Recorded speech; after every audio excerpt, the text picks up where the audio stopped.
All right, what's going on, guys? Kentucky here. So, I'm having here a collab with Audrey from the Minute Economist. If I did say that right, correct?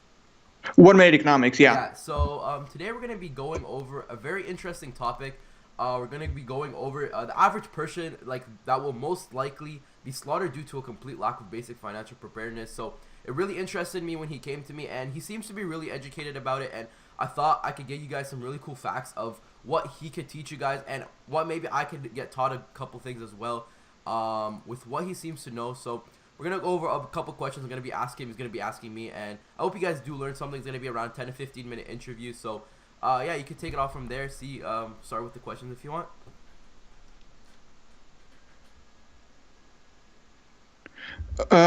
Okay, so should I introduce myself maybe Yeah, for you yeah, of course, guys? 100%. Go ahead.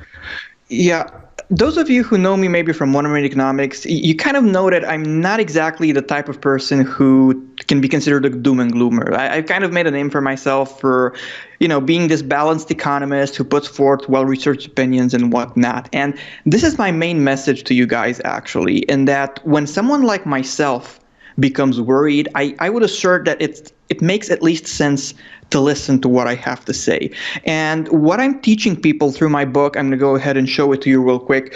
Through the Age of Anomaly, it's this huge 400 plus page book that I've basically written to take people from A to Z through all of the things I need them to know so as to be better positioned for what I think is coming. Like, I'm going to guide you guys throughout history. I'm going to teach you what happened in the past from the first recorded asset bubble, which was the tulip mania, up until recent events or relatively recent ones like the dot-com bubble, the Great Recession, even lesser known events like the short domain mania of 2015 and 2016. So I'm initially going to guide you through economic history so that you can learn a thing or two about what makes us tick, how humans, behave when we get overly optimistic, how we then go into full-fledged panic mode. And these are things that are going to ultimately help you position yourself so as to better withstand, anything, so as to basically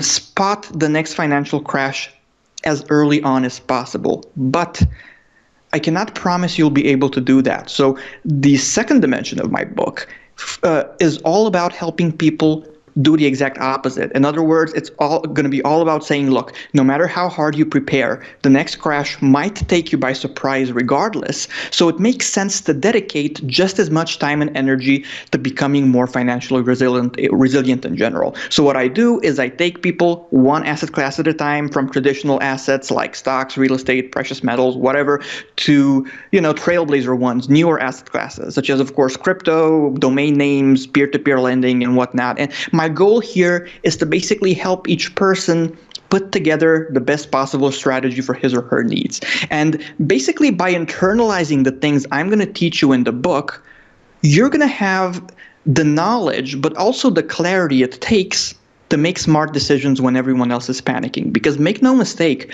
whenever there's a big reset in the financial system, like I envision is going to happen, and like I tell people about in the Age of Anomaly, whenever that happens, the average person is on the losing end. So that's the bad news. The good news is that you don't really have to do that much to protect yourself properly. As long as you follow the tips I outline in the book, and as long as you start implementing them, sooner rather than later, you're going to be in a very good position to land on your feet.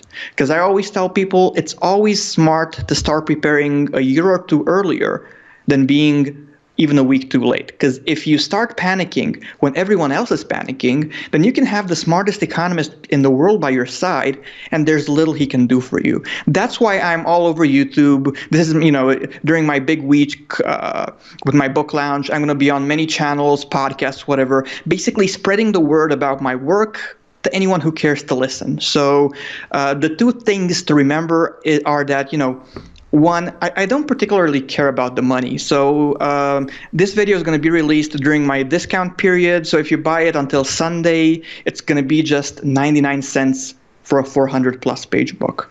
So that's one. And two, you can head over to my channel, and even not only am I discounting the book, I'm also organizing a contest where I reward people for tweeting about the book, sharing it on Facebook, again, helping me generate awareness, and I have some pretty awesome prizes. Like the first prize is 1 Bitcoin, which is pretty darn awesome. But even if you don't win that one, there are tons of smaller prizes like other cryptos, hardware wallets, Amazon gift cards, domain plus hosting packages, and so on. So I'm basically being so aggressive in pushing my message with the book and getting people to pay attention to the things I'm saying, because frankly, never before in my career have I been as worried as I am right now. And it's a weird combination, between doing it for whatever altruistic purposes or doing it for selfish purposes because you just don't want to feel guilty when the inevitable occurs that you didn't warn people. So as far as you guys are concerned, it doesn't really matter. What matters to me is that even if you don't buy my book or even if you don't subscribe to this channel, what I ask of you is that after watching this video, you don't just close your browser tab and then move on to binge watching stuff on Netflix. Like, if you take meaningful action by at least researching the things I've talked about so far, by at least paying more attention to the economy and kind of, doing your own due diligence, it's the biggest victory I could ever ask for. So that's why I'm bugging you guys today. That's why I'm here. Thanks again for having me. But really, I cannot think of anything more important that I've done up until this point in my career. The stakes are high. The stakes are high because, leaving everything else aside, when these things happen, it's never pretty. We're talking about people whose lives are going to be ruined. We're talking about, families that are going to be financially devastated. So there's just a ton of value in listening to me now when nobody around you is panicking, when a few simple things that you do today are going to be probably more than enough to enable you to land on your feet. It's kind of like if you're driving a car at 100 miles per hour and you see a huge brick wall in front of you, It's much better to stop when you're far, far away from that wall, because if you wait until you're at the perfect braking distance, what if you don't calculate it properly? Or what if the weather conditions aren't ideal?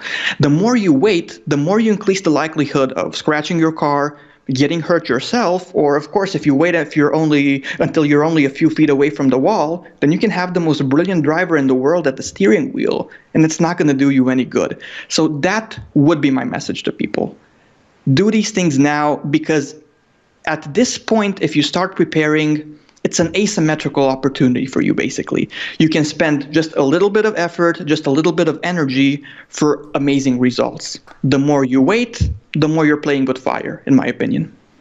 All right, really cool. So one question that I have for you. So with coming to me as a crypto YouTuber, as a crypto influencer, with getting all these different people that are so interested into crypto, do you think crypto is one of the solutions to help people with financial crashes, different stuff like that? Like, do you believe that? Do you think crypto is this strong, or? Not only, I like to think of myself as an economist who doesn't shy away from getting his hands dirty. So not only do I study crypto, I also actively trade crypto on 17 different exchanges. From trading it on leverage to just hodling or whatever. Yeah, I do believe that crypto is most definitely part of the solution. Now, should you have your entire net worth in crypto? Of course not. This is kind of my main value proposition for you guys, because you obviously know your stuff when it comes to crypto. But perhaps when reading the book, you're going to figure out how to balance your portfolio a little bit, how to spread it out, how to diversify and be smart about it, so that even if, remember what happened to precious metals after the global financial crisis of 2007 to 2008.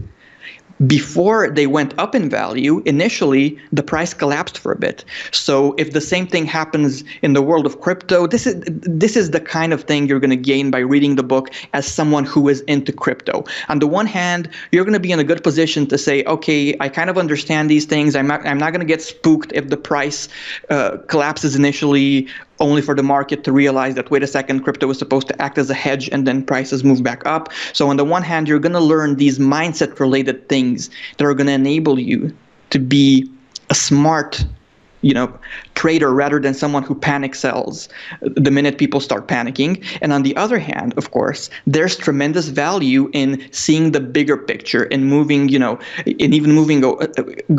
away from the crypto market for just a few moments to kind of ask yourself, okay, let me see how things stand aside from crypto. What assets do I currently have exposure to? How does my portfolio currently look? And what can I do to tweak it so that when disaster strikes, I'm in a very good financial position.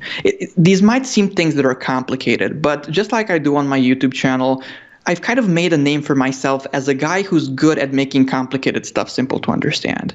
And it's just ridiculous how a few simple mindset-related things that you internalize, how a few simple financial decisions that you make are going to be more than enough to put you miles ahead of the average consumer. And that's what I'm all about. That's very, very cool. So you say, what's it called? Economists that craft crypto after the next global financial crash. So do you think the global financial crash will happen soon? Do you think like maybe with like maybe another world war, maybe something like that, something crazy like that? Do you think another global financial crash would happen? Well, let's just say that only once has it happened so far that more time passed between recessions than right now. And if another year passes without us having a recession, it would be a record. So from a cyclical perspective, yes, we are due, or if you will, even overdue a financial crisis. Also, in my book, I try to tell people, I'm a guy who even actively trades crypto. So I'm not exactly the type of person who is easily spooked by something like a 60% crash in the stock market or whatever. These aren't necessarily the things that keep me up at night.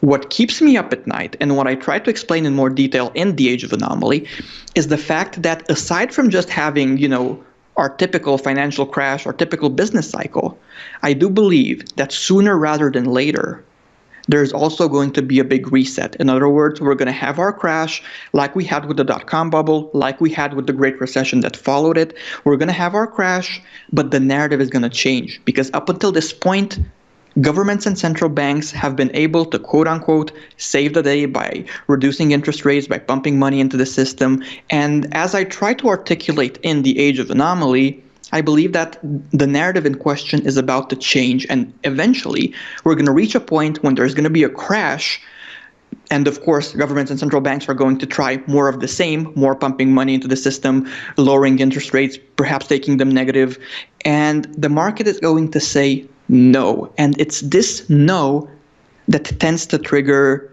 generation-defining losses in confidence. And as I explain on my YouTube channel when talking about the banking system, it's all extremely confidence dependent. There's no such thing that I can think of, at least, as a bank that would be able to survive if even 3 out of 10 depositors ask for their money back. Because we run on a fractional reserve banking system and there's just not enough. The same way the monetary system is heavily confidence dependent as well. And when that confidence is lost, all bets are off. And these are the types of things I would like people to give more thought to. What would you do in such a situation? What would you do when you realize that the thread that kind of holds society together, and as someone who lives in Eastern Europe, I may be in a good position to be better accustomed to the idea that systems sometimes fail than someone who lives in a developed country. But make no mistake, wherever, it doesn't matter where you live. Our systems, as robust as they might seem from the outside, hang on a very thin thread. And that thread, to a very large degree, is confidence.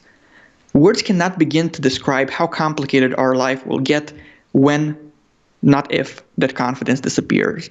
And with the stakes being so high and with the potential effects being so devastated, I do believe it's much smarter to think about these things right now when nobody else is. None of your friends are thinking about them. Your family members don't care. The people you work with, they probably have completely different stuff on their mind.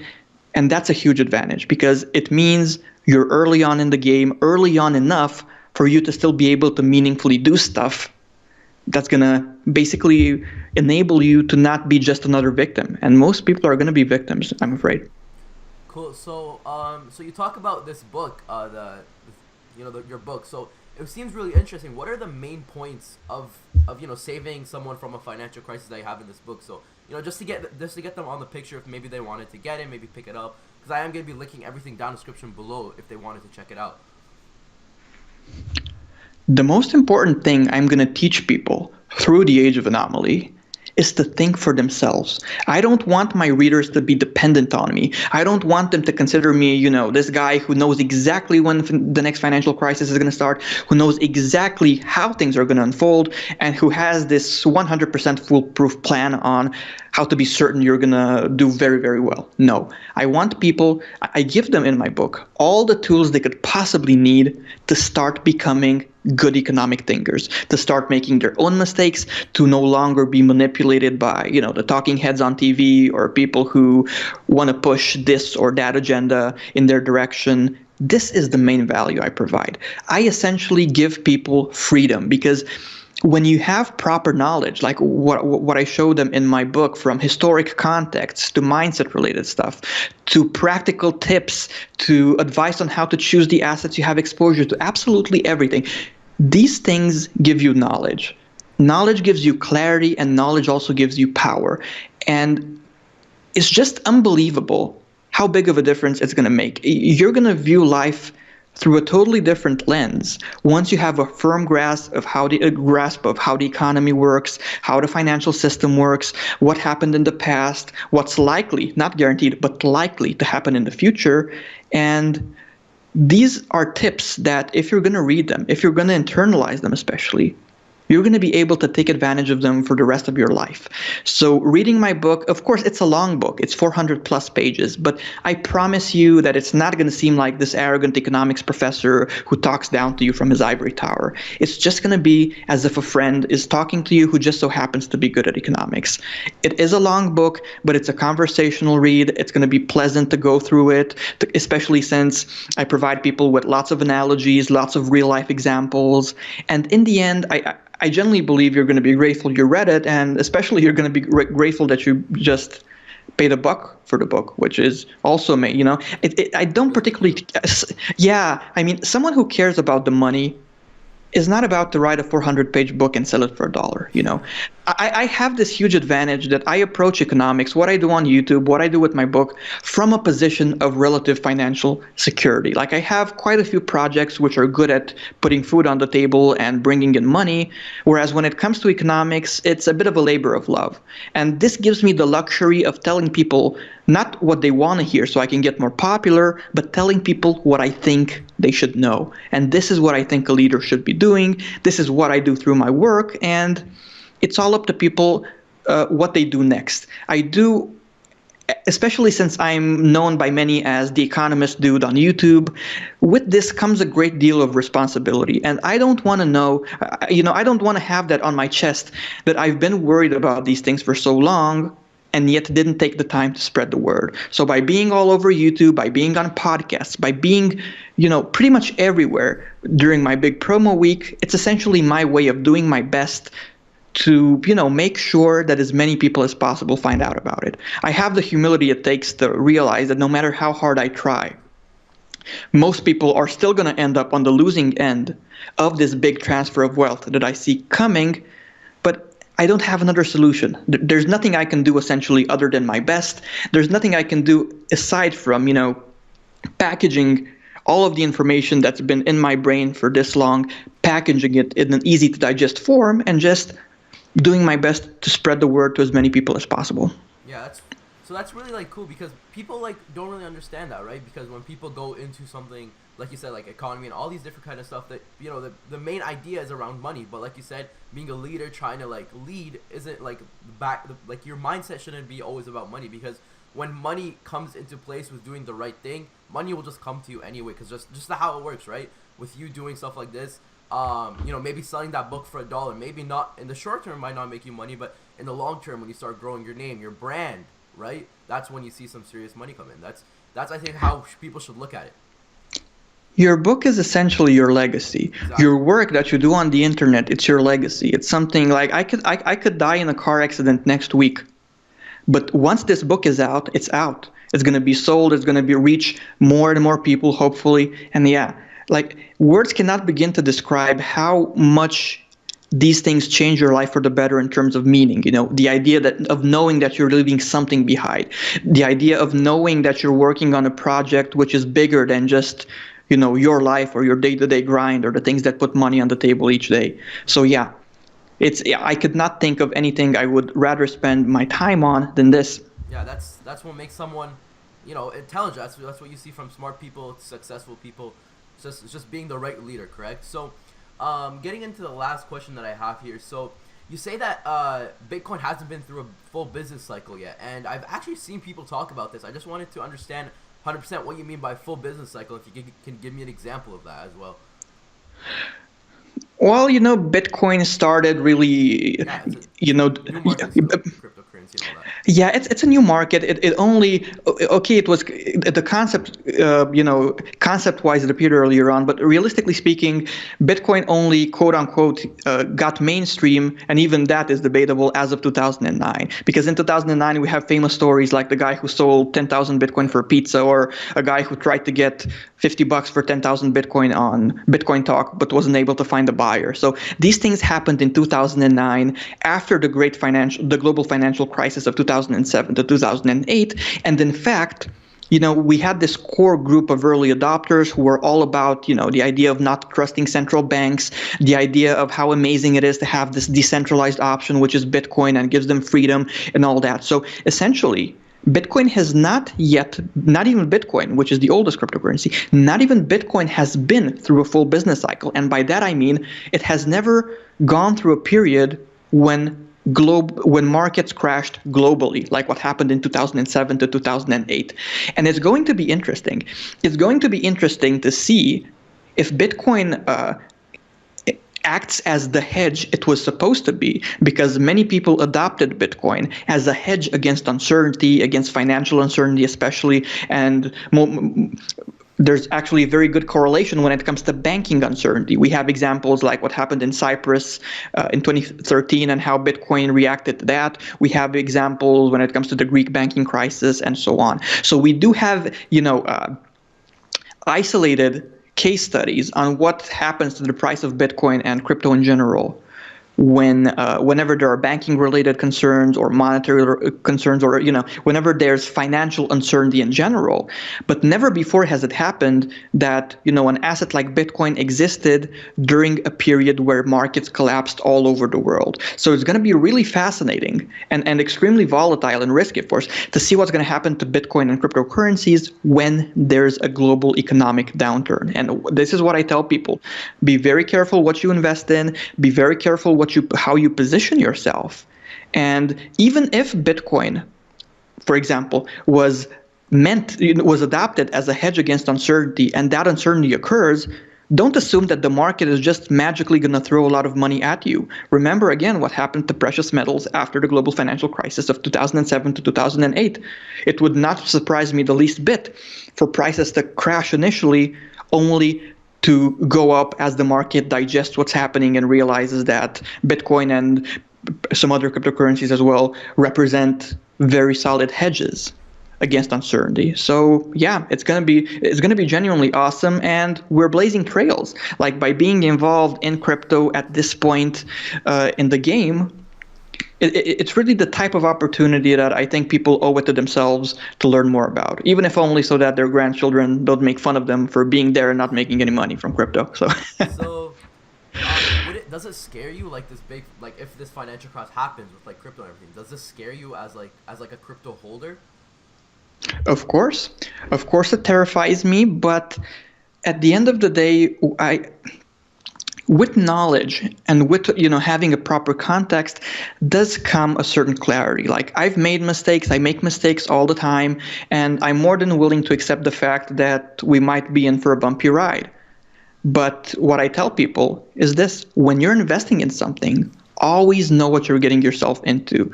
When I'm invested in cryptocurrencies, I know that I have exposure to extremely volatile assets, and I'm treating it as such. So, it's a huge mistake for people to, for example, panic because Bitcoin went down from 20K to 5,700, 5,800 not so long ago. They're surprised. Why exactly? Why does the fact that crypto is behaving like crypto has been behaving all along surprise them? Like, guys, go on YouTube, search for 2011 Mt. Gox Bitcoin crash, and you're going to see how someone filmed it back when Bitcoin went from $1 to $31 and then stabilized at $2. Before it stabilized at $2, the price on Mt. Gox for a few moments actually traded at 1 cent. So if you want to crash, there's a crash. So the number one lesson to be learned from this is know what you're getting yourself into. Bitcoin is highly volatile. Crypto is highly volatile. It's going to eat away at your sanity. It's going to make you dead on the inside. But hey, this is the game we're playing. So if you want a part of it, if you want to make money in this space, you had better invest in a lucid manner, knowing exactly what you're getting yourself into.